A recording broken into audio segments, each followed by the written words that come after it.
21 जून हा उत्तर गोलार्धातला सर्वात मोठा दिवस आहे। आपला भारत सुद्धा उत्तर गोलार्धात येतो, म्हणून भारतामधला सुद्धा सर्वात मोठा दिवस असणार आहे।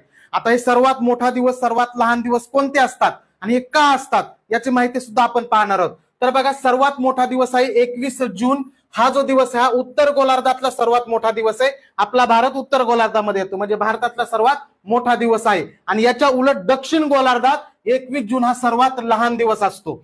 उत्तर गोलार्धामध्ये हा सर्वात मोठा दिवस 13 तास 13 मिनिटाचा असतो, लक्षात ठेवा।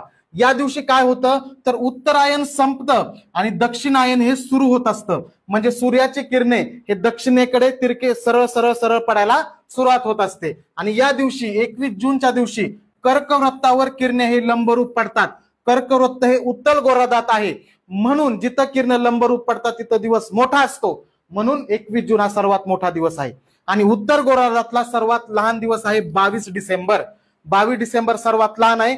या दिवशी दक्षिणायन संपतं आणि उत्तरायण हे सुरू होत असतं आणि या दिवशी मकर वृत्तावर किरणे लंबरूप पडत असतात। हा दिवस सर्वात लहान उत्तर गोलार्धात आहे, मग त्याच्या उलट दक्षिण गोलार्धात मात्र हा सर्वात मोठा दिवस असतो, म्हणजे उत्तर आणि दक्षिण गोलार्धात एकमेकाच्या उलट करायचं आहे। त्यानंतर बघा, आयन दिन हे दोन दिवस आहेत, सर्वात लहान आणि सर्वात मोठा, हे दोन दिवस जे आहेत त्यांना आयन दिन म्हणतात। यातला 21 जून जो सर्वात मोठा असतो तो उन्हाळी आयन दिन असतो आणि 22 डिसेंबर हा सर्वात लहान असतो तो हिवाळी आयन दिन असतो।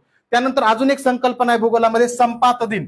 संपात दिन असे असतात त्या दिवशी बरोबर 12 तासाची रात्र आणि 12 तासाचा दिवस असतो, असे दोन दिवस असतात।